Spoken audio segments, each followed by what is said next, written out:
por um feminismo afro-latino-americano. Olá, sapatonas! Tudo bem com vocês? Hoje, 25 de julho, é o Dia Internacional da Mulher Negra, Latino-Americana e Caribenha. Em 1992, aconteceu o primeiro encontro de mulheres negras afro-latino-americanas e afro-caribenhas. Foi construída uma rede de mulheres afro-latinas e caribenhas. E foi definida o dia 25 de julho como Dia Internacional de comemoração, de luta, de resistência, ainda mais se falando de tempos de governo Bolsonaro.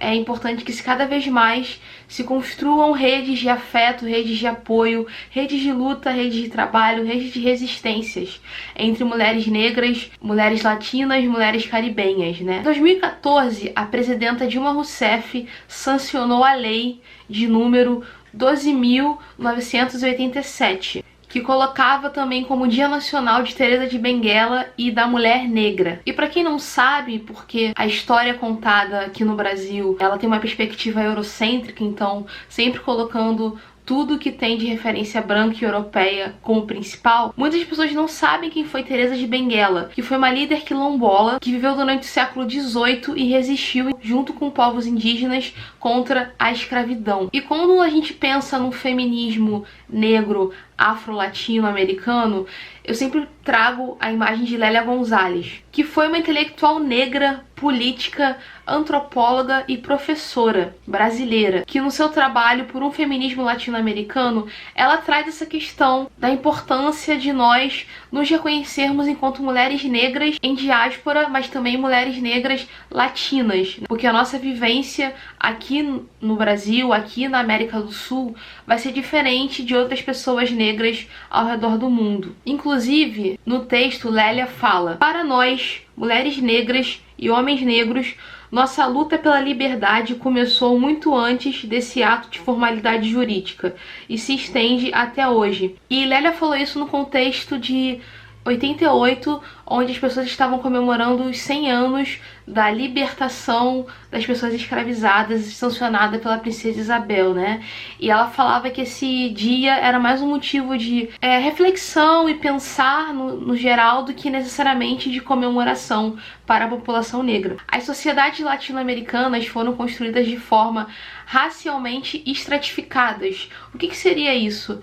Elas foram construídas de uma forma que se colocou o homem branco europeu como um ser superior a outras raças, que seriam os povos indígenas, que são os povos originários, e as pessoas negras que foram traficadas aqui para a América Latina. E a partir daí a gente cria esse mito da democracia racial, né, que fala que todos nós somos iguais perante a lei, todos nós temos os mesmos direitos, todos somos iguais, e essa discussão racial não serve de nada. Sendo que a gente sabe que isso é uma grande mentira, né? Inclusive, Lélia também fala: desse modo, a afirmação de que somos todos iguais perante a lei assume um caráter nitidamente formalista em nossas sociedades.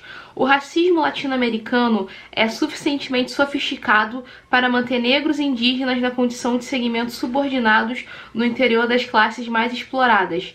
Graças à sua forma ideológica mais eficaz, a ideologia do branqueamento, tão bem analisada por cientistas brasileiros, transmitida pelos meios de comunicação de massa e pelos sistemas ideológicos tradicionais, ela reproduz e perpetua a crença de que as classificações e os valores da cultura ocidental branca são os únicos verdadeiros e universais. Então, com essa formação, acaba que as pessoas negras internalizam esse desejo de branqueamento, esse desejo de ter o sangue puro, que é o sangue dos brancos, e acaba, nesse processo de apagamento, né, da nossa cultura, a gente acaba fazendo uma negação da própria cultura e da própria raça, né, como no caso de pessoas como Neymar, que não se reconhecem como negras. E Lélia, por clamar nessa luta de uma união feminista negra latino-americana, ela fazia uma certa crítica à importação da cultura negra estadunidense aqui para dentro do movimento negro brasileiro. Não que ela fosse contra a gente ler intelectuais negras, mas ela fala que quando a gente olha lá para os Estados Unidos e importa toda essa forma de ser negro lá, a gente está assumindo uma postura imperialista de que considerar que a cultura de lá é melhor do que a nossa, né? A gente se coloca de novo nesse lugar de submisso. Então tem que tomar esse cuidado quando for olhar muito lá pra fora, ao invés de olhar aqui pra dentro, ao invés de ler as intelectuais negras brasileiras. Eu acho muito importante a gente ler as intelectuais negras estadunidenses também, sabe? E ao redor do mundo. Mas também vamos valorizar as daqui de dentro do Brasil, como Lélia Gonzalez, como Djamila Ribeiro, como Giovanna Xavier, como Tula Pires. Então, assim, tem diversas intelectuais negras brasileiras aí pra gente ler e também entender porque aqui no Brasil a nossa formação foi diferente. E também é importante se pensar aqui, enquanto mulheres lésbicas, que a luta contra a lesbofobia, ela também deve ser alinhada à luta antirracista, à luta anticapitalista. As lutas, elas são alinhadas, então não adianta você lutar contra a lesbofobia e você não ser antirracista. Você lutar contra a lesbofobia e contra o antirracismo e você não ser anticapitalista. Você não pensar também nessa questão de estrutura econômica da sociedade. A luta, na verdade, ela é uma só, né? Todas as lutas, elas deveriam ser alinhadas para que a gente, em coletividade, se mova e consiga mudar a estrutura e pensar numa nova socialização, um novo projeto de sociedade. E é possível aqui pensar que existem mulheres brancas feministas, mulheres brancas feministas lésbicas que podem ser aliadas nessa luta antirracista. O que vocês podem fazer como aliadas é debater com a branquitude sobre essa questão racial, é reprimir talvez a piada da colega branca que fala uma piada racista, é debater isso entre vocês, porque também não adianta jogar só pras costas das pretas falar sobre o racismo, né? As pessoas brancas e as mulheres brancas que se dizem aliadas precisam de fato combater o racismo, precisam de fato terem ações antirracistas, porque também não adianta só ficar na luta contra a lesbofobia. Todas as lutas são importantes. E pensar que a importância do feminismo, no geral, foi que esses questionamentos feministas fizeram repensar a estrutura da sociedade, repensar a forma que a gente se socializa. E esses questionamentos trouxeram novas formas de ser mulher, novas formas de pensar a diversidade do ser mulher. Tanto essa questão de você ser uma mulher branca, quanto ser uma mulher negra, né? Essa interseccionalidade, quanto você ser uma mulher lésbica, você ser uma mulher cis ou trans, você ser uma mulher bi, você ser uma mulher pansexual. E aqui também Lélia traz pra gente a seguinte questão. Ao demonstrar, por exemplo, o caráter político do mundo privado, desencadeou todo um debate público em que surgiu a tematização de questões totalmente novas, sexualidade, violência, direitos reprodutivos, etc., que se revelaram articuladas às relações tradicionais de dominação e submissão. Porque quando as mulheres feministas brancas e negras elas fazem esse debate da sexualidade, elas também estão abrindo espaço para as mulheres lésbicas irem lá e debater essa questão sexual da perspectiva lésbica. Em 2019, ainda é possível encontrar atitudes racistas dentro do movimento feminista branco, que não pensa essa interseccionalidade, que não pensa raça, que não pensa classe, que não pensa as mulheres trans, por exemplo, que não aceitam as mulheres trans, são transfóbicos, né? E Lélia defende que esse suposto esquecimento das mulheres brancas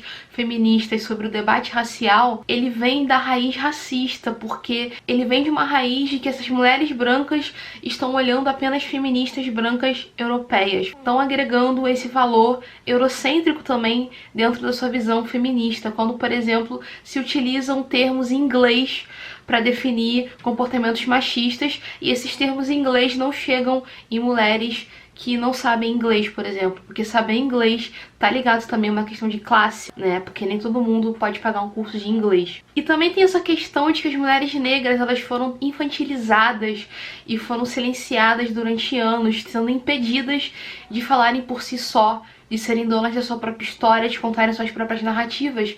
E agora, já de um certo tempo pra cá, as mulheres negras, principalmente na internet, estão pautando as suas experiências, as suas vivências, né? E esse silenciamento de mulheres negras acontece tanto dentro do movimento feminista e também dentro do movimento LGBT, que silencia mulheres, principalmente mulheres negras. Então a nossa luta também é contra os silenciamentos, é quebrar esses silêncios, é quebrar essa autorização discursiva que só permite a determinados corpos falarem. Então é necessário pensar um feminismo multirracial, pluricultural e inclusivo para mulheres lésbicas, bis, pans, cis e trans. O que seria um feminismo pluricultural? É você pensar outras culturas, porque quando a gente começa lá bem novinha a estudar feminismo, pelo menos comigo foi assim, eu comecei a beber muito na fonte eurocêntrica, né? Muito lá em Simone de Beauvoir, e nos Estados Unidos lá a ler uma Butler, por exemplo, e você fica só vendo aquela visão de mundo, porque produção de conhecimento é produção de visão de mundo também. Então se você aqui no contexto de América Latina, de Brasil, no meu caso Rio de Janeiro, eu ficar apenas lendo Judith Butler ou Simone de Beauvoir, nada contra essas autoras, inclusive, são ótimas, eu não vou pensar direito nessa minha vivência enquanto uma mulher negra, lésbica, carioca. Vou olhar aqui pra dentro da minha própria cultura, olhar para as intelectuais negras que estão produzindo conhecimento sobre suas vivências e sobre a sociedade, sobre a forma de ser mulher negra dentro de um contexto brasileiro, eu vou estar meio que perdida, né, nessa construção. Então, de novo aqui citando a maravilhosa da Lélia, que se possível eu estaria ela direto nesse vídeo. Falar da opressão da mulher latino-americana é falar de uma generalidade que oculta, enfatiza, que tira de cena a dura realidade vivida por milhões de mulheres que pagam um preço muito caro pelo fato de não serem brancas. Então, gente, descolonizar o nosso olhar, o nosso afeto, o nosso pensamento é o ponto fundamental para se pensar um novo projeto de sociedade, para se pensar em novas estruturas sociais onde a gente possa viver sem essas opressões que nós vivemos. E a Lélia também fala da questão do racismo na linguagem, né? Que quando, por exemplo, eu entrei na academia, eu senti muita dificuldade inicialmente com as leituras dos textos, porque eram leituras acadêmicas muito pesadas e de uma linguagem que não era uma linguagem do meu cotidiano, né? Então, nessa construção social daqui do Brasil, o português, que era um idioma das pessoas trazidas da África, né, ele começou a ser desvalorizado. Por exemplo, eu tenho vizinhas negras de 80 anos que elas falam Flamengo em vez de Flamengo. E isso não é falar de um jeito errado, é falar do jeito que ela consegue falar. E esse olhar da gente olhar para aquela pessoa negra, principalmente, né, e falar que ela fala errado, é uma forma de racismo também, sabe? Que como eu falei, aqui no Brasil, por exemplo, a nossa sociedade foi formada com o branco europeu se colocando como superior às pessoas negras, aos povos indígenas, e desde então isso trouxe toda uma carga de dominação, tanto cultural quanto social, econômica. É poder, sabe? Linguagem também é poder, gente. Então, assim, essa questão da gente falar o português é também uma forma de resistência. E principalmente quando eu comecei a pesquisar sobre o feminismo negro, eu tive muita dificuldade de encontrar autoras negras inicialmente, né? E eu consegui encontrar a Lélia Gonzalez, né, a Sueli Carneiro e só, inicialmente. Porque essa construção racista da sociedade faz com que se apague a contribuição de mulheres feministas negras, e lésbicas, porque nós estamos lá nesses movimentos, ó, lutando pela nossa resistência, porque enquanto a mulher branca lutava pelo direito dela de poder trabalhar fora, pelo direito dela de não ter aquela dominação do marido, de poder trabalhar porque ela não queria ficar em casa, a mulher negra estava lá lutando para não ser escravizada. E também é muito importante pensar que mulheres negras são plurais. Não existe só uma forma de ser mulher negra, porque nós podemos ter mulheres negras heterossexuais, mulheres negras cis, mulheres negras trans, mulheres negras lésbicas, mulheres negras bis, mulheres negras pansexuais, mulheres negras assexuadas, sabe? Então, assim, pensar nessa forma de ser negro, ser negra, como uma forma única, é um olhar muito branco colonizador europeu, que olha pra gente e fala que preta é tudo igual, sendo que não. Então, assim, por isso que cada vez é mais necessária essa questão de um feminismo interseccional, que pense todas essas questões que estamos falando aqui no vídeo de hoje, sabe? E essa questão de olhar a pessoa negra apenas como uma coisa só, que ser negro é uma coisa só, vem lá da época lá da escravidão, porque o olhar colonizador só olhava para os nossos corpos como apenas massa de trabalho, apenas corpos que eu iria usar para gerar lucro porque eu queria fazer. E não tinham identidades, era só aqueles pretos ali. Então assim, tem que tomar muito cuidado ao colocar ser negra, ser mulher negra, como uma coisa só, e não pensar em outras existências de mulheres negras por aí afora, né? Inclusive, tem até um vídeo aqui no canal que eu falo sobre o pensamento da Audre Lorde, que ela fala dessa questão da linguagem em ação, dessa questão da gente pensar as mulheres negras e lésbicas, porque nós estamos aí, nós existimos, nós temos demandas, nós precisamos também lutar e também ser incluídas nos movimentos, sem que necessariamente apaguem ou silenciem a gente, né? Então eu quero dizer que é preciso pensar no novo projeto de sociedade, é preciso alinhar as lutas, é preciso entender que ser antirracista, você precisa ser antilesbofóbico. Então, nesse dia 25 de julho, eu espero que vocês descolonizem o olhar de vocês, descolonizem o afeto de vocês. Olha para outros corpos, repensa os afetos de vocês, repense para quem vocês estão dando seus afetos, se não são só para corpos padrões, por exemplo, né? Repense as leituras de vocês. É legal ler Butler, é legal ler Simone de Beauvoir, mas vamos ler também intelectuais negras, porque elas têm muitas coisas importantes a dizer, né? Avante! Espero que tenham gostado desse vídeo. Não esqueçam de comentar no vídeo, compartilhar. Vamos aqui debater. Indicações também de intelectuais negras também são muito bem-vindas. Até a próxima e bebam água.